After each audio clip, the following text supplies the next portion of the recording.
Hello, Adam. It's so nice to be with you today. I Hello, am Jen. really, really excited to feature you again on my channel in just a really different way. It's been a while since we connected on the Soul Tingle in spring of earlier this year, and you've been up to so much. You have written a really incredible publication that I've been knee deep in myself. And I'm really excited to explore all of what it is that you've been through as a reflector. And just for those of anyone who is tuning in that is not aware of what a reflector is in human design, this is a human avatar whose centers are all open.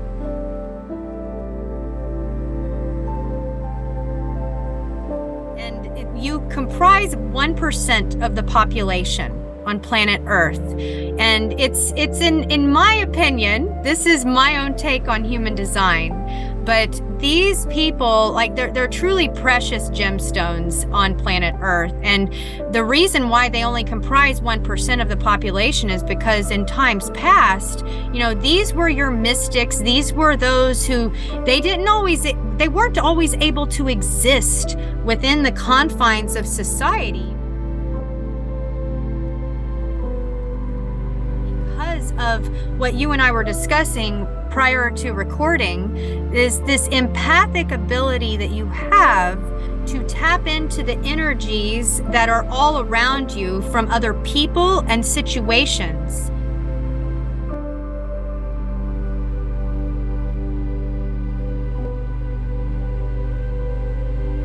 Namely, in your life circumstances, you were able to escape with so much dignity from a really harmful situation. Would you like to describe that to us? Because I think this is something it's very timely for all humans on planet Earth. Absolutely. Thank you. Thank you for the welcome. It's just again, maybe just re-ask the questions just so I have a launching. Yeah, absolutely.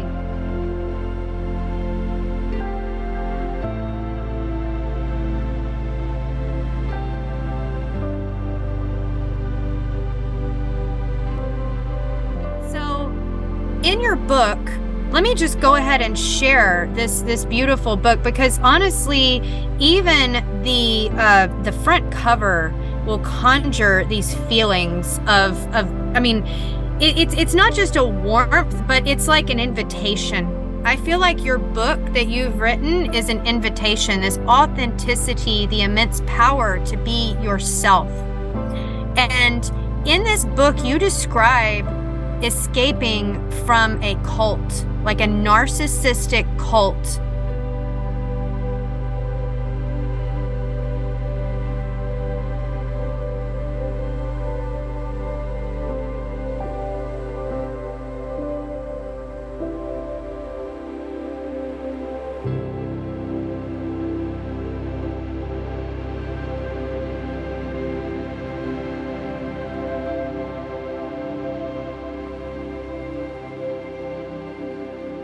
Had you in its throes, like you were invested with, financially invested, emotionally invested in this sequence with people who you cared about very much.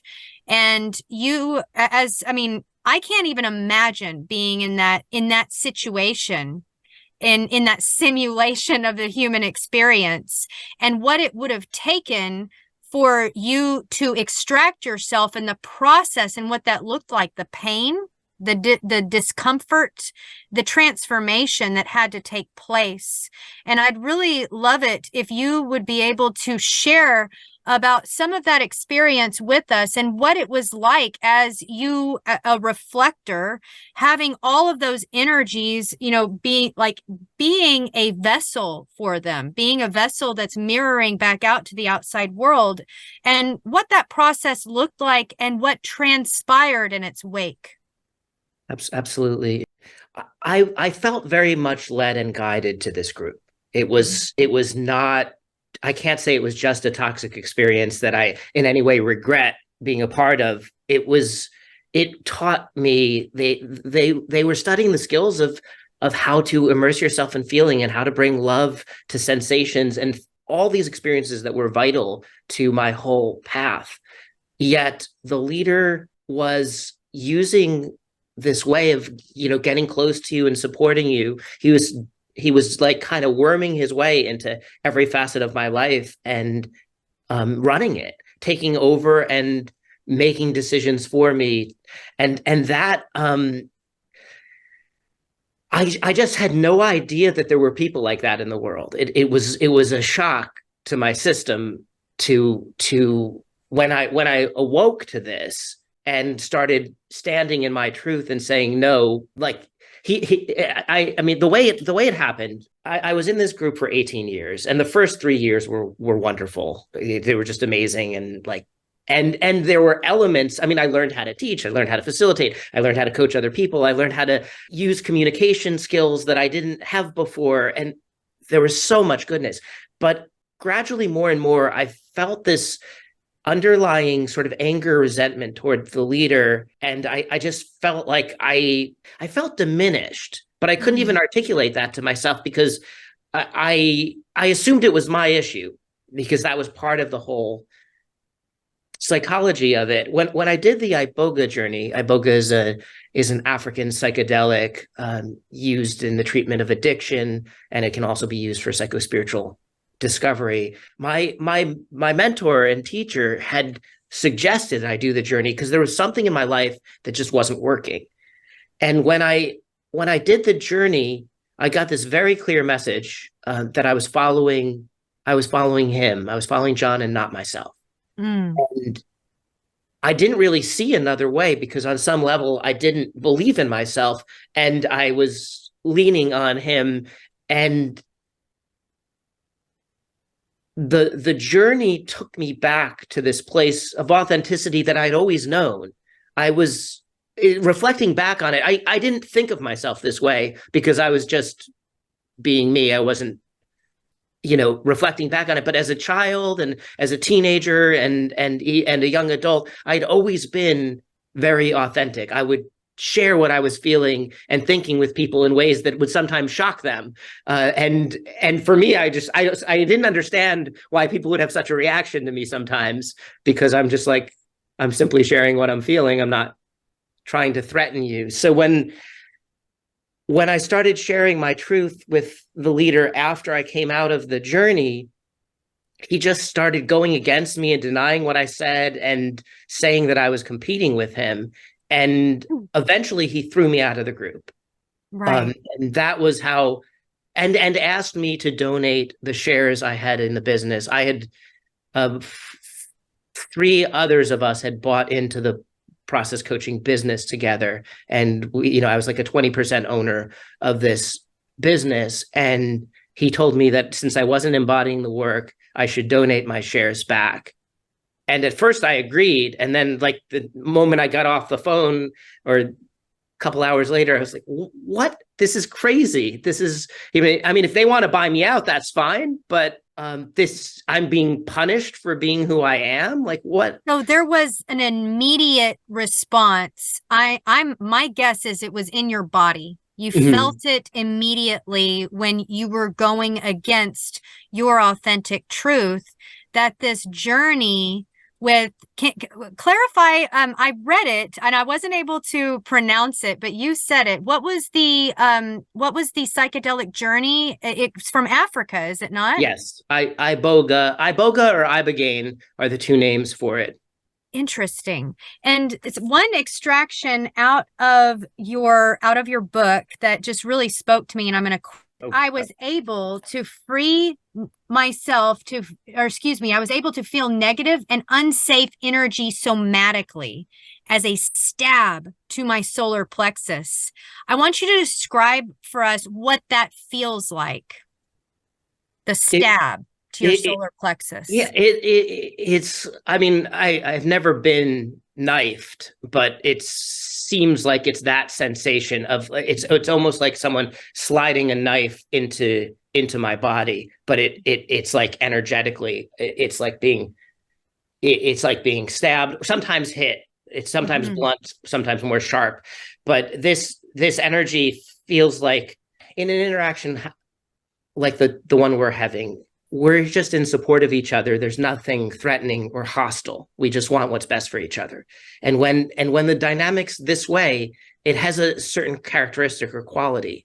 And when anyone starts to have a hidden agenda or um, be playing with power or any of those things, I think we all feel things somatically. We just might not be aware of them. But for me, I started experiencing this as like an energetic attack. And I think part of this is I was in a a PTSD response, post traumatic stress response to the cult trauma. And Mm. it started to be like a protective mechanism where I would feel when anyone was being manipulated in my body and like go on alert. Like what is going Mm. on here? Not safe. And just to clarify for those tuning in, I want to give everyone a little bit of a backstory about how you and I first intersected and the intentions or motivations that led us to begin speaking prior to the Soul Tingle. Adam has a behavioral analysis certification, just like my husband does. And this was, I want to clarify for everyone watching that this entire journey that you have been on that has transpired in the way that it has for your business and your deep work for the collective, it started in kind of a a corporate respect. And the cultural transpirings in the wake of that, it took you on a journey. And I loved how you said that about the cult specifically and how you personified it, how, it taught me so many things. I learned so many things. It's not simply the villain in your story. You have integrated it in such a way that you know that it was an important facet of becoming who you are today. The same as with your behavioral analysis background. It's kind of this culmination of all of these different, you might even call them initiations, that it's like life and the universe has this way of putting in our path these lessons, these challenges that we're only going to grow from them. And yeah, maybe it's not going to be something that's all that comfy and wonderful in the moment. It's not going to always feel joyful, and like you're not going to always feel like exalted from this space, but there is a deeper purpose there that it holds, and you're able to draw from it like a wellspring in everything that you are here on planet Earth to do. Absolutely. It all comes down to being connected to ourselves. When we're connected with ourselves in the moment, everything in life is teaching us and leading us to unfold into who we're meant to be. And when we tap into this connection, the bad experiences and good experiences will teach us. And in a lot of ways, the bad experiences will teach us even more than the good ones. The painful experiences, the traumas will initiate us. My mother had a nervous breakdown when I was 4.5, and she couldn't leave the house for about a year and a half. And the experience of being there with her and supporting her was really traumatic for me at that young age, but it also opened up my empathy skills, and it made me the person that I am today. And in a lot of ways, that was the trauma that informed my youth. The cult trauma is the trauma that is sort of, I started in this at 25, so in my young adult years, and it feels to me the trauma that's initiating me into something much deeper. And like, this book is like one expression of this, but I feel like I'm still finding all of the gems and all of the gold in this experience. There's a way in which I feel trauma, when you bring love to the feelings and experiences of trauma, there are all these gifts that you can harvest, and some of those gifts just come in time. And so the leadership skills that I had leadership skills. I mean, I was in leadership positions in the process coaching group. I started my own company and led the company until I helped Samantha, who's now leading the company, and now I'm mentoring her, and she's in a leadership position. I've always gravitated toward leadership, and the kind of leadership I'm able to embody now is much more convicted, like much more of a faith in myself, because I was able to stand up to the leader. I was able to get everyone else out of the group. That was one of the key moments for me. Was there was one person who was supporting me who had left the group before, and my partner at the time became my fiance, and then things didn't work out. But she was supporting me, and a couple other people were all suggesting that I get out and just leave. Just don't try to communicate with them anymore. Just get away from them. And I told them that they're like my family. I can't just leave them here without trying. So it felt like I needed to just sort of give all my energy to communicate the truth that I found. And once I had done that, and given them a chance to hear it, then I could. If they didn't want to hear it, then I would go my separate ways.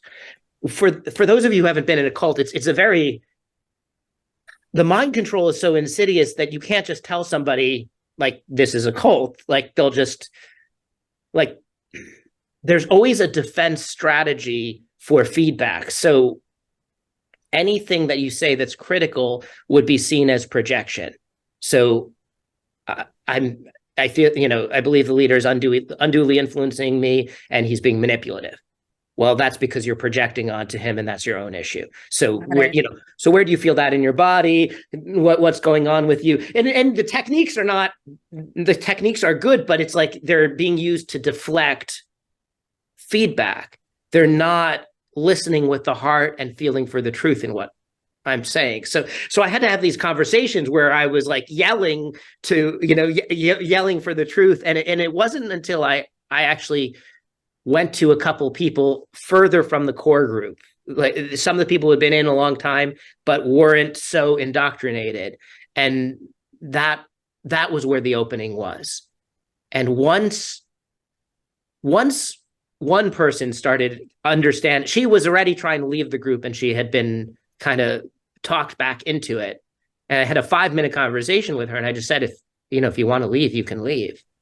And she was like, it was like those words just like lit something up in her. And then I told a couple other people, and they just immediately got it.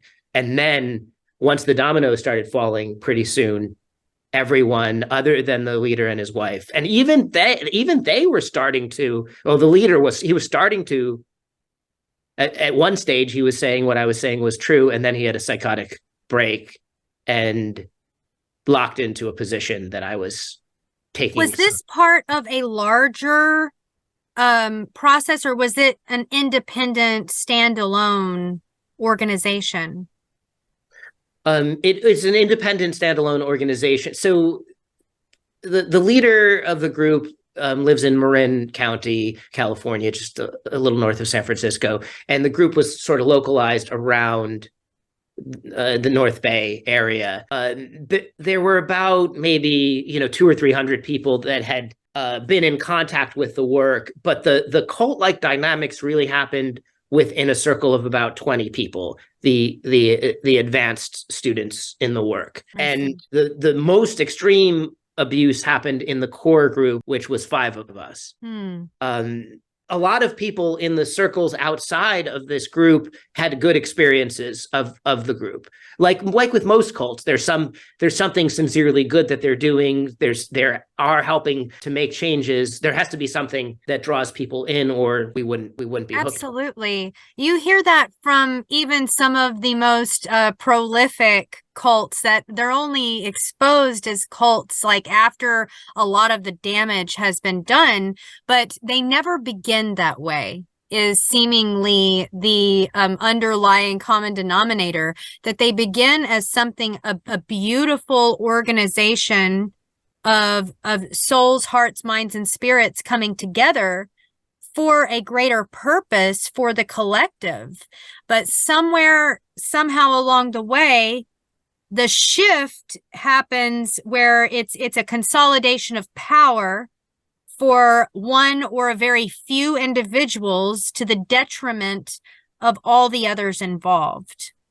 And Absolutely. that seems to be how it all plays out in these situations, which it's unfortunate, but it is, I do believe that it's kind of a reflection of a greater energy at play in the greater collective. Would you agree that it's kind of just echoing some of those frequencies that are already very prominent and dynamic in our culture and in our world?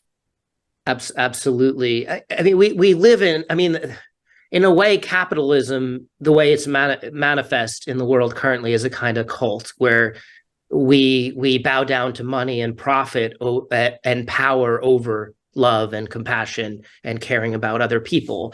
And there's toxic beliefs that are just infiltrating every part of the dominant paradigm, even just that the being centered in our mind, in our head, and not in touch with our feeling, like that sets us up for mind control, in a sense. When we're in touch with our own nature, when we're connected with ourself, we cannot be taken over by other people. But when we're disconnected, we are vulnerable. And our education system sets us up to follow rules and obey authority. We don't learn to question authority, think for ourselves. And that permeates every aspect of our culture.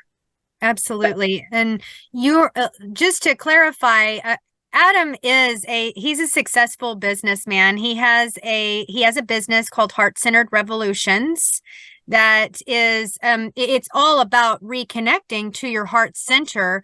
And he's done this for me on countless times, a couple of times whenever we were just meeting, the two of us, and then also for the Soul Tingle, the spring 2023 Soul Tingle. That was the gift that you imparted to all who were tuning in. And I know that those who were waiting in the wings for their moment to contribute, as well as those who are watching live and the replay, so many had such a valuable, such an enriching experience in that process of reconnecting to their heart center that you were able to guide them through. And I was looking at your human design chart. Would you mind if I showed that to our viewers? Not at all. Awesome. I was noticing that you have a left angle cross, just like I do. And something interesting about those individuals with that left angle cross is that every single person that they come into contact with, this is a karmic connection that they're meant to intersect with this person for one reason or another. And, sometimes that intersection is supposed to not last forever, but it is an incredibly transformative meeting of minds and hearts. And, what we are not, we are a new expression and reflection of ourselves after that meeting with left angle cross individuals. And only you have the left angle cross of healing that I'm going to highlight right here, if it'll let me. And what that is indicative of, and I know that this is very much in alignment with what it is that you're here to do with your work, Adam. It is not in any way focused on, the money, the power, the prestige, all of these things that, you already kind of, you were able to harness those things for yourself in your work, in your business, in the things that you were doing prior, but none of those are important to people with this left angle cross of healing like yourself. Like, what is important to them is providing those resources and that essence of what it is that we are here to embody while we are here, and to provide that in a healing sequence to all who come into contact with you. Like, this is your purpose. And this sounds like what you did for those that you helped to remove themselves from that bondage that they were being subjected to. And it's what it is that you're doing with your publications and those that you're working with. I know that your business at one time had like a large amount of people working for you, and in the process of this transformation of the self and of what it is that you're actually doing here with your work, that dwindled significantly to a very few select people that you are still working with to this day. Yeah, there's two companies. So I started Bridging Worlds Behavioral Services in 2012, and that company is working with kids and adults with autism and developmental disabilities. And I started Heart-Centered Revolutions, the nonprofit, in about 2 years ago. So in Bridging Worlds, when I went through this awakening, I found that there were these narcissistic patterns happening within the company as well. And we went through we were always doing empathic ABA, applied behavior analysis, supporting the families. We were always good at that, but we were doing these weird infighting dynamics in the company. And once I drew the line with really practicing empathy and unconditional love, we went from being a company of about 22 to in the next year, actually 20 of those people left, and we ended up being about 8 or 10, and we now are at 18 again, and we're looking to grow up to 25 and then start a new branch. That was where I found these patterns of narcissism and toxicity in the company. I found them in my friend group. I found them, in family dynamics. They're just everywhere in the culture. Was there an element of surprise whenever you awakened to that reality in your midst? Was there like an element of shock that it just like took you like by surprise? And it's almost like you didn't realize that was what it was that I was getting from the words that you were writing, that it was like it was this way before. There was something amiss. There was something not quite right. You thought it was your own problem that you were, taking responsibility for. But then it's somewhere along the line, there was a like difference between night and day, a shock that took you to this illumined realization. And it was like you awoke to everything that was happening with these select individuals. And that was a moment of deep learning for yourself. But I'm sure what transpired, what it sounds like transpired, there was a lot of disappointment and sorrow that was, really, really permeating your everyday through the integration of that. Because like you said, these people were like your family. Yeah, I mean, it breaks my heart how much narcissism there is in humanity. It's for me, the way I'm constituted, whether that be partially my human design and partially whatever gifts I was born with, I can feel when someone is out of resonance with their own being. I always have felt this. I remember when my friend Jason in high school was like getting lost in popularity. I was never tempted by popularity. Like whenever people started going in the I'm going to be popular direction, I didn't judge it. I just didn't go near it. It never called out to you in the way that it calls out to others. It felt inauthentic, so it's just like I'm going to follow the truth that's inside me. And when he started going that way, I remember feeling disappointed and saddened, but I didn't even talk to him about it because I thought he knew and was choosing it. And in retrospect, talking with him years later, I realized he didn't fully know what he was doing and what he was going through. I just thought it was so obvious because I could feel it from other people, like what was happening, that if they want to go that way, but that's fine, but it's not my way. And so I had many friends kind of drop off in high school and college. They got into the drinking scene and that partying. And that was, I wasn't against it, but it wasn't,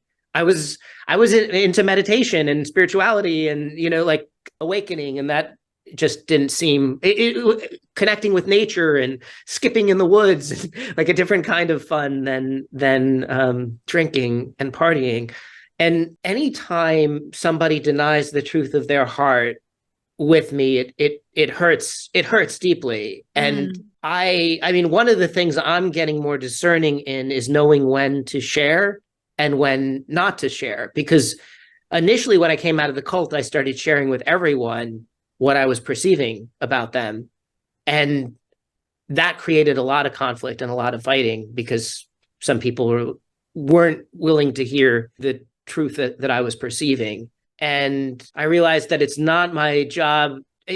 Almost like coming out of the cult, I had to sort of power through this resistance and get through to people. And then I started doing that with everyday people, and they were like, "You fucking asshole, what are you doing to me?" I'm just sharing the truth. I'm not trying to hurt you. I'm just like, this is what I'm perceiving. This is what I'm seeing. And I think that's why I'm so fascinated and so impressed by you and what you're doing, Adam. I think that especially with being a reflector, what we were talking about prior is how important it is for you to have others around you so that you can actually reflect the energy to others and have that kind of mutual exchange of energy back and forth, and how important that is. But at the same time, it can be incredibly painful for someone. I mean, I have an open solar plexus center, an open heart center, an open root center, and these are blessings and curses at the same in the same breath. It can be very painful to do that because these open centers, they're like magnetizing of others' energy, who do have those defined energies flowing through them in a consistent way. And for someone who is doing that with all centers, I'll show this again here. In all of your open centers, that you are reflecting back outward. And I've experienced this in real time with you, that you reflect back to me like a mirror what it is that I am experiencing in and of myself. And I've had that experience as an empath myself with other people, but it's been, as a student of human design and learning about what the reflector experience is, it can be very painful and detrimental if you are in the midst of others who do not have your best interest at heart, who are there to manipulate or control, or who are, there for in a self-serving way. Like you said, you immensely feel this and you can't ignore it. It's like this, prevalent force that is driving you. And I think that's what impresses me so much about you, is that you have figured out a way and a process for yourself that you have the right people around you to have this mutual energetic exchange, and for it to be harnessed and to be focused on an objective that you want to make a better world for all people, not just people with autism, not just people who, I know that your mother and is, you have a beautiful relationship with her. I believe that she's in a care home, and that resonates deeply with me as a former caregiver to my own family members. But you have this vision of making a better world for all people, and by dispelling this narcissistic energy that's there to only profit off of people as though they were batteries. And this, it deeply pains you, and that is your driving force. That is like what fuels your entire vision. And that's really it keeps you so focused, and it keeps you on track for this greater vision for a greater world. Absolutely. Absolutely. Is it like, I always like to be experiential in my way. Is it okay if it's okay if I reflect for you? Of course it is. Right, you right always. now. So, okay. So there's like a level that we're connecting at that feels good. And then there's a place where I'd like you to tune into me a little bit more deeply. It's almost like your attention is going to the future audience a little too much. Yeah. Yeah. That's probably my defined ajna trying to be too literal here. Right. Yeah. You're getting a little bit that way, but you're actually, you made a shift just now, but just come a little more, slow down and just be a little more present with yourself. It's almost like your excitement is carrying you away. I love connecting with you, Adam. You always have this effect. Yes. Good. So there. Okay. So okay. Like we all have these layers of heart, and you're heart-centered, you're heart-led, spirit-led, heart-led. And okay, now you're in. You've brought me back down. Yes. You do that. Yes. Yep. So okay, now let's go back to the dialogue, but just like, okay, so this kind of, I don't know if you'll be able to feel this, but if you're subtly attuned, what'll happen is our connection can go deeper when we're all tuned in together. And Jenna and I, we are aligned in wanting, we want this dynamic to work for both of us. That's a beautiful, I feel, the opening, see, the brightness and light in your being is so much, and sometimes your talking covers that. Yeah. You hit the nail on the head. Absolutely. Yeah. And it's almost like when you're connected with your being. I experienced this when you were at the soul tingle too, where you were in connection. you just like radiate. So it's like, yes. Yeah, so I can sense when you're like on and when you're suddenly off. But yep. my like, if I told people all the time this stuff, a lot of people would get annoyed. Maybe you wouldn't, but a lot of people are just, it's like such, it's an intensity of awareness that I feel cursed and blessed with, in a sense. But basically, if you make the dynamic work for everyone you're in the field with, like, I don't give that feedback to you to get power over you or manipulate you. Like, that's not, like you showed in the human design, it's simply about healing and learning and growth. That's all it's about. And I'm not above, I'm alongside with. In any moment, we're all capable of not being aware of something. And if we become more aware, we open and learn and grow. When we're committed as a group to opening and learning and growing, then there's no power struggle. We're simply in service. But when we're committed to, like, proving a point, being someone, getting power, manipulating, we go into this egoic place. And that's the cult that's consumed our world. It's the cult of the ego. It's the cult of, the cult of fame and power, and the fame, power, and money. It is what's driving us as a society. So to have a world that fully works, that truly works for everyone, it's weird. It's actually not that hard on a level of, like, if you have a community and you all can be in service to each other, it works. It can work in a family. It can work in a company. I believe it can work in a society as a whole if the leadership of the society is heart-centered and uses empathy. When we create an economic system where the poor are being exploited at the hands of the rich, it cannot work for everyone. We cannot, it would be like, chaining one family member in the basement and locking them up while everyone else is happy. It's just like that's not a recipe for happiness in a family system. Yeah, absolutely. I think you said it really well. Something just hit me where it mattered. Capitalism and our process of defining our worth through the amount of money we make, the amount of followers we have, the amount of appreciation that we receive from the public eye. These are all constructs that we've been conditioned to hold in high esteem.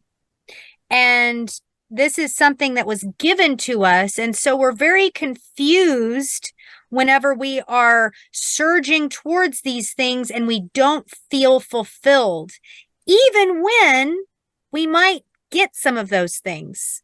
Even when we think that we will feel fulfilled whenever we achieve those things, but because it is a construct of conditioning for the betterment of a select few, and we have been programmed, kind of like a cult programs its followers to think that this is what's best for them. Even when we achieve those things that we've been told we're supposed to accumulate and it doesn't make us happy, then we're lost and we have no idea like what it is the frick that we're doing here, And I can say that you tapped into something really resonant for me just now, because I had an experience where I was kind of taken on the coattails of someone with hundreds of thousands of followers. And I had those resonant feelings that you were describing that it was not to my highest good. And there was I won't call it like a stabbing in my solar plexus. I would call it like an eating away at my inner being, a dissolving of myself, where I was ceasing to exist. Not only was I not being authentic, I was becoming invisible to myself. And this is something that I've recently broken away from. And I am reclaiming all of the pieces of my own identity at this juncture. And it was all what you said. It was, for the fame, the money, all of the things that I was pursuing because I thought that's what I needed to be doing, Right. Yeah.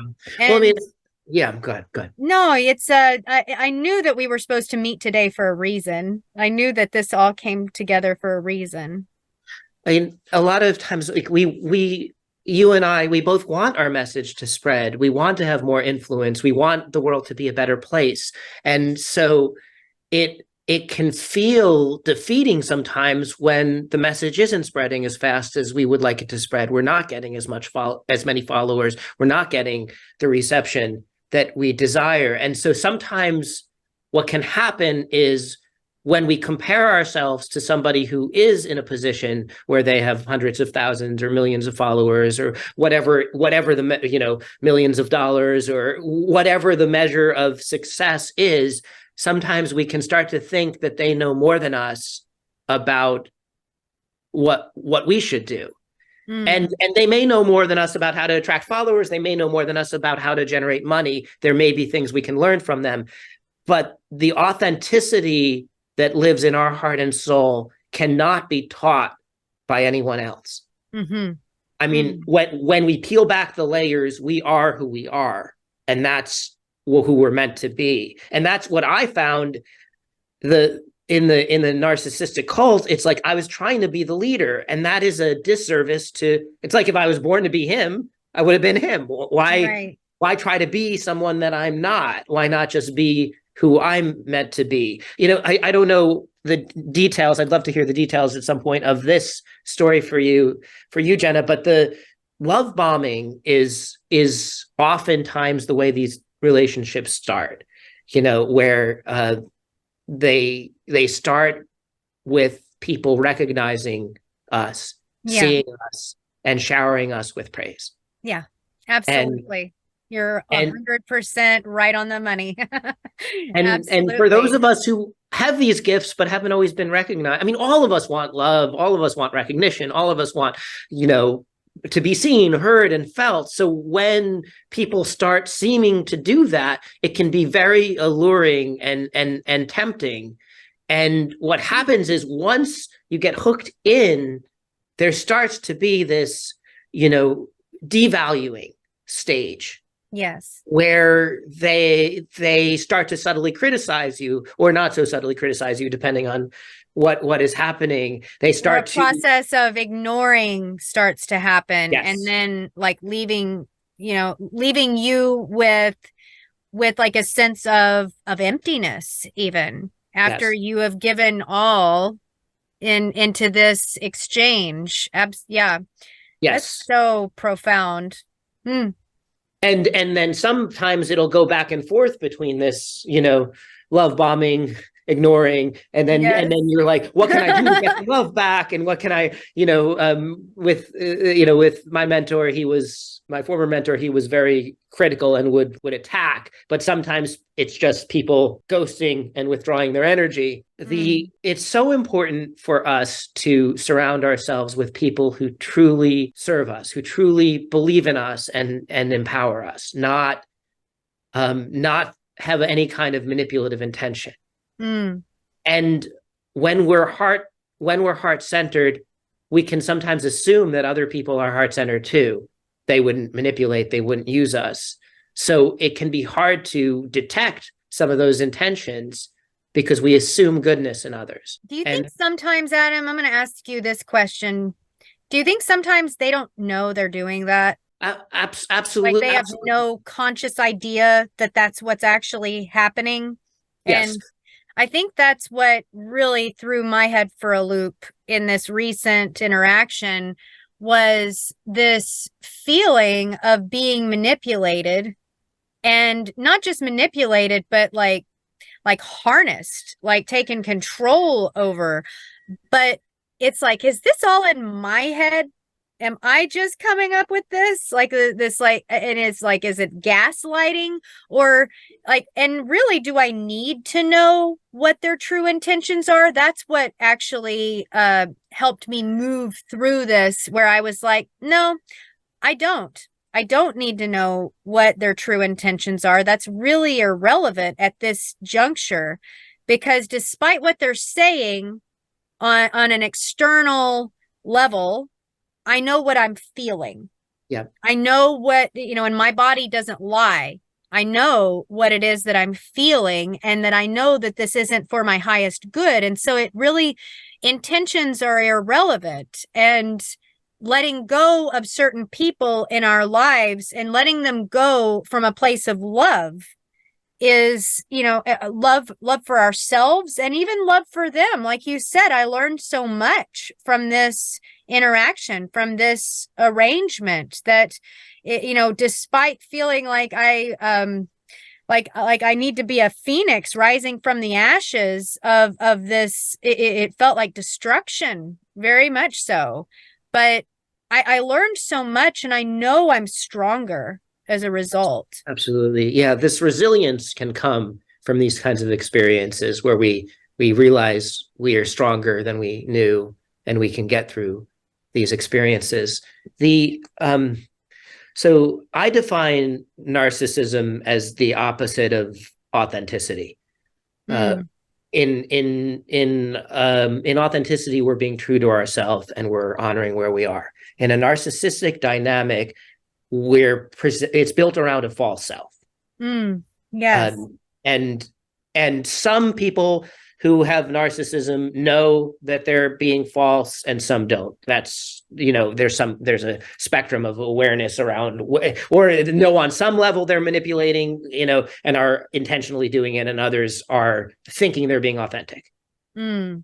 But basically, these patterns usually form in childhood.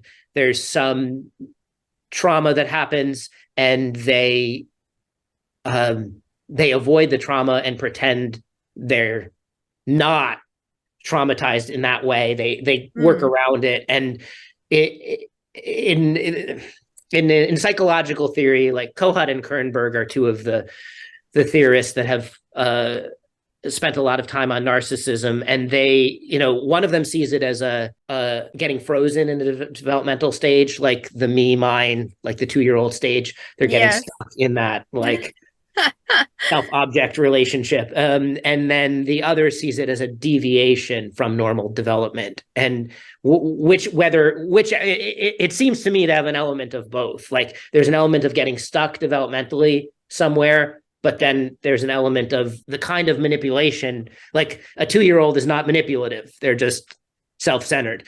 Yeah.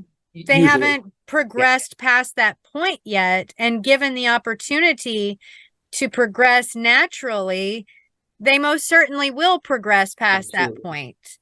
But oftentimes, I think you're very correct that a lot of people, they don't get past that point, and now they're an adult who I know that there have been memories that have surfaced for me from my own childhood prior to when my own memories were able to stick. Like I think memories, like solid memories in childhood, they don't come until like the age of like 5 to 7. And there were things that happened to me prior to age 5 that I didn't have any like cognitive cerebral memory of.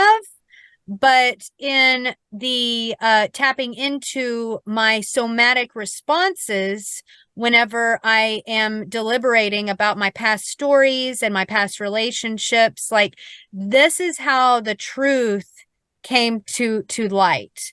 Mm-hmm. And these can be very confusing experiences for someone who can't literally remember something. And so I can see how someone who is rooted from a narcissistic point of interaction with others, where if something happened to them and they're not tapped into their own body to actually assimilate what's going on for them, then yeah, their intentions on the surface can easily be misconstrued as positive, as helpful, as wanting to do good and right by humanity in this world. But there is this inner core that needs to be extracted before any of those intentions can actually be put into practice in a way that's energetically sound. Absolutely, yeah. It's in it, the eerie thing about this terrain is some of the people that are talking about being heart-centered and coming from love and empathy are coming from narcissistic patterns. Mm-hmm. So their words don't match up with the energy, and we can be seduced by their words and believe what they say and go past those subtle feelings that nag at us where something isn't right. Yeah. I think this is a technology that humanity had for millennia prior to probably the Great Flood, that we had this ability to tap into truths in an extrasensory fashion that we're only just now rediscovering as a collective. I think it's becoming a whole lot more widespread.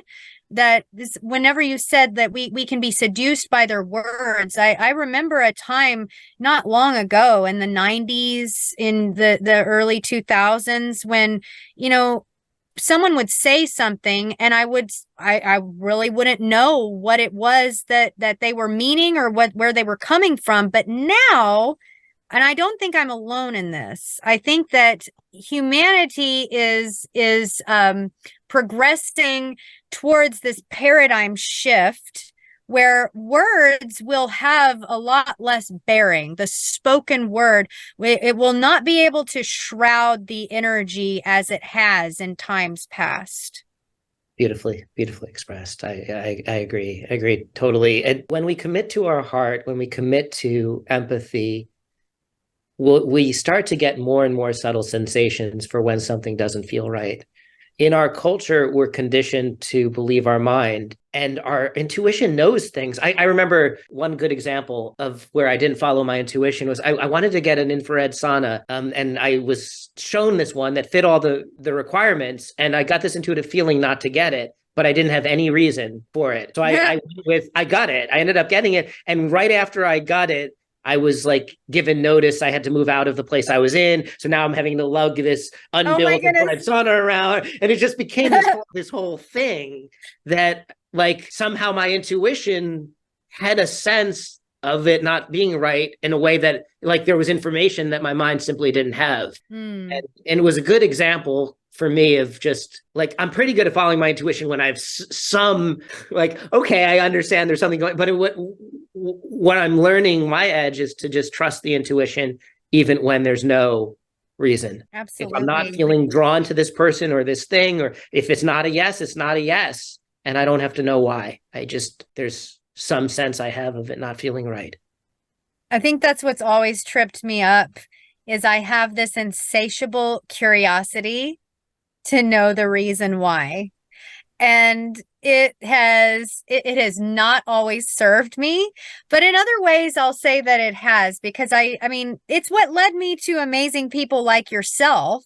You know, I have an insatiable curiosity, and I've always, ever since I started studying human design, I've always resonated with reflector energy. I was like surprised that I was not a reflector, because I feel like I am like this sponge for other people's energy. And that's just always how I have interacted. And I'm really proficient at illumining their beauty in the most favorable of lights, like I did at the Soul Tingle, you know, like this is just what I do innately, and it's what I've always done.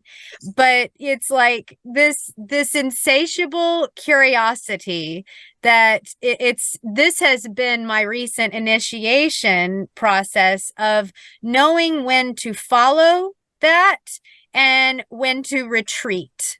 Yeah. It's something my husband told me. He's like, you don't know how to retreat very well. And so I have learned how to retreat after tapping into my somatic responses of my nervous system and knowing when I really shouldn't follow this path to learn the reason why. Right. There's the curiosity I always value and treasure, and there's a timing for things. So some things will not be revealed yet, and some things will. Rilke has this wonderful poem, "Be patient towards all that is unresolved in your heart. Try to love the questions themselves, like locked rooms or like books that are written in a very foreign tongue. Do not seek now the answer, which could not be given to you, because you would not be able to live it. And the point is to live everything now. Live the questions themselves now. And perhaps without knowing it, some distant day, you will live into the answer." Gosh, I love meeting with you, Adam. I will admit, I was a bit reluctant to hop on today because I've been a bit down lately. And I wanted to bring my best for you because of how in such high regards that I hold you in my heart, you know? But the universe has a way of sprinkling the people on our path that we're meant to intersect with in the right moment. And I truly feel that about this conversation that we're having right now. Yeah, you could always come as you are with me. You don't have to feel good. Oh, I take you as you are. I love that, Adam. I needed to hear that today. I really did. I treasure your vulnerability, and when you're feeling down, you're going to have more access to that, and that's beautiful. Thank you. I couldn't hide it from you. That's impossible. It seems. I can hide it from a lot of people, but I can't hide in whenever I am standing in the midst of a reflector who is shining my own likeness back to me. There's no way. And why would I want to? Honestly, that's not being authentic if I'm trying to do that. And that's what this book has illumined for I can't wait to read the rest of it. It was bringing me to tears last night as I was reading it, and just hearing about all that you've been through and your ability to surge forward with courage It takes a lot of courage to be authentic. And I Absolutely. think that's something that it's like you see these coaches and these influencers about, being your authentic self. But even in some of those instances, when we're tapping into those likenesses up on our screen, we can sense that they're not really showing us the full story, you know? Yeah, And yeah.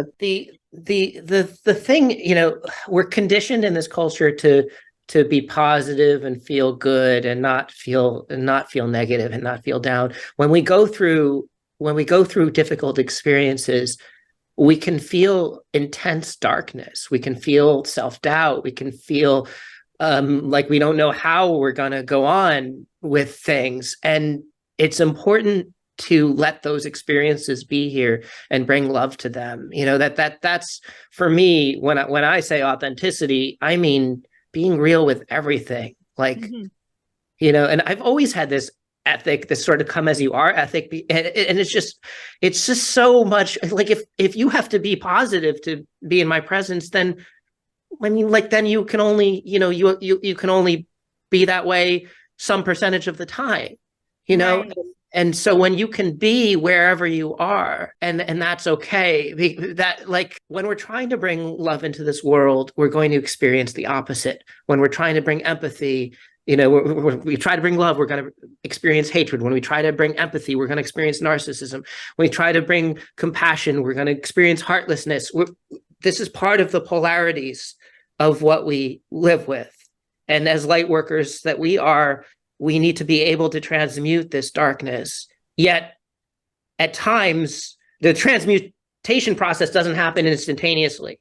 Yeah. And some wounds take time. That's where it's like I say with this cult wounding, it's, I'm like 3 years, I'm coming up on 3 years out of the group, just a little less than 3 years. And there's layers of the trauma that I've transmuted, and there's layers that I haven't touched yet.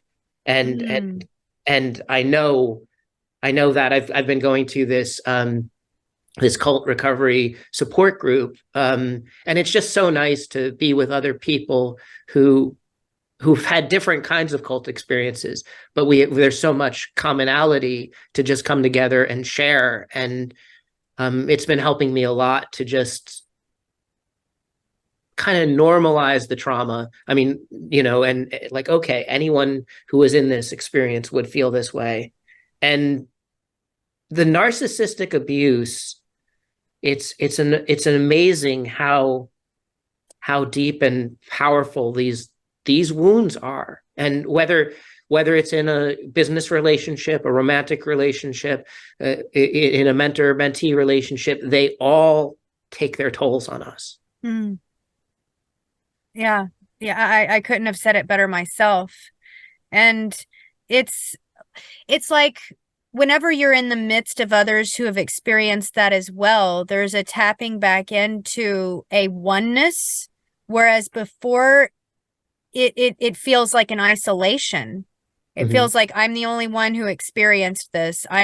There's like a second guessing for me that happens where it's like maybe I'm just, blowing this out of proportion. I do have an active imagination. Maybe this, maybe that, and whenever you come into communion with other human beings and you hear their authenticity, for me that lights a candle in my own heart for me to do the same. And it's like it culminates and it's nurtured just by way of being in communion together, in doing that and sharing that authenticity that it's necessary to move forward, or else you will surely stagnate and shut down Yeah. if you don't embrace that beingness of who it is that you truly are and what it is that you experienced and what emotions transpired as a result.